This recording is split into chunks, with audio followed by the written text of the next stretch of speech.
Hello and welcome back. And I'm sure you're here from your absolute fan out watching The Mandalorian Season 2, Episode 5. And it's been after months of build up, we finally get to see Ahsoka, the long heralded return of the beloved character that was introduced in Star Wars The Clone Wars and also appeared in Rebels. So this was a fantastic episode and we finally got to see Rosario Dawson playing Ahsoka, and my goodness, what a great job she did. And she appeared surprisingly early in this very atmospheric episode, unleashing her dual white lightsabers in a fog-drenched action scene before we'd even check back in with Din Djarin or the child. So by the way, the child is called Grogu. I think we're gonna stick with Baby Yoda. What do you guys think? So yeah, let me know what you think. So never having had dealings with the Jedi before, we see Din Djarin, who arrives on Corvus. And it's so impressive, by the way, how this series has managed to create the world of Star Wars, and it feels so fleshed out, so real, immersive. And yeah, this episode gave fans everything that we ever wanted. Ahsoka, calm and collected and powerful and just looking so accurate to what you'd expect her to look like at that age. And wow, it was amazing. So Mando goes to Corvus and he is greeted by a wall of silence. And he gets a solid lead as he's invited into the city, where he is given a job to basically take care of Ahsoka, who had been hounding the local magistrate. So after a little clash of lightsaber against Beskar and a flamethrower, Mando and Ahsoka, they unite. And then that's when things get really interesting. We start to learn more about Baby Yoda. Oh, guys, Grogu. Okay, as I said, we'll probably call him Baby Yoda. So we get to understand that Baby Yoda was trained on Coruscant, and as the Empire rose, he was hidden away. How interesting is that? I wonder if they will ever get a flashback sequence with him being hidden away as Anakin is just going ham on the other Jedi, and oh my goodness, the younglings. So oh, he has quite a backstory right there. So yeah, Grogu, he is just so adorable in that episode. Really sweet father-son moments between him and Mando, and I really feel that he does belong with the Mandalorian. How could this season ever go forward without him? I know that there's plenty of stories that can be told and we will all follow along with the great stories crafted, but they have become such a pair. Let me know what you think about that.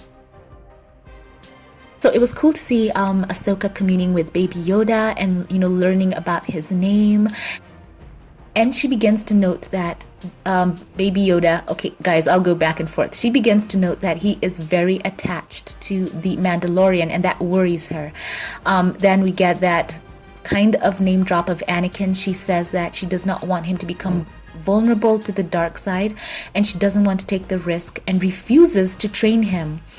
You know, so she says his attachment to you makes him more vulnerable to his fears and his anger. And she said, I've seen what those feelings can do to a fully trained Jedi Knight.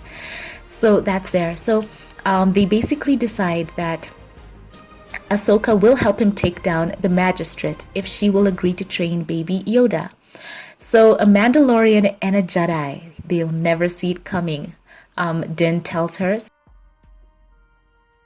And we get to see a Mandalorian crafted or patented infiltration of the city and great action sequences with Ahsoka. And Clone Wars fans and Rebels fans were absolutely delighted. What a cool thing seeing a Mandalorian and a Jedi team up once again. And Ahsoka, she's had such a good time with the Mandos. I think by now she's just an honorary one.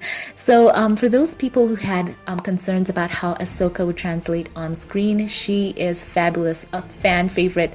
I think that Clone Wars fans, I saw according to a tweet, are just about ready to knight Dave Filoni, who directed this episode. And yeah, it's fantastic. And then in the end, Ahsoka triumphs after a very cool fight sequence against the Magistrate. And we see that name drop of Thrawn. So we're possibly going to get to see what happened to him after he took off with the space whales, I think they were, with Ezra. And by the way, guys, there's been a guy who's been campaigning to play Ezra, so we'll see whether that pans out for him.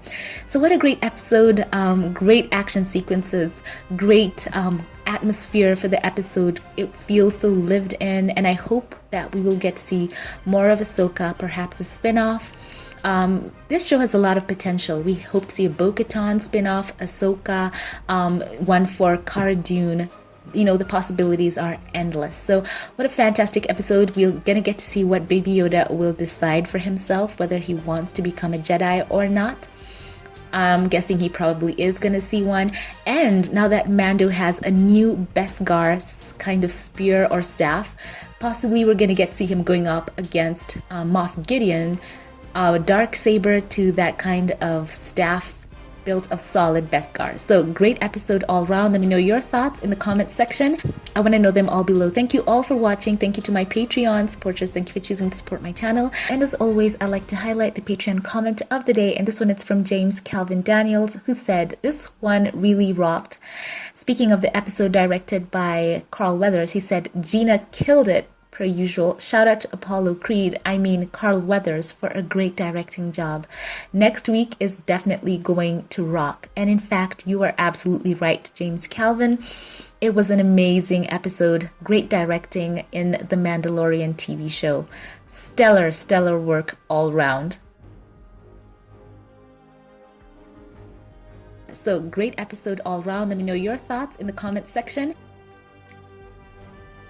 I want to know them all below. Thank you all for watching. Thank you to my Patreon supporters. Thank you for choosing to support my channel. I love you all. Have a very great day wherever you are. And I will catch you all in the next one. Have a blessed one.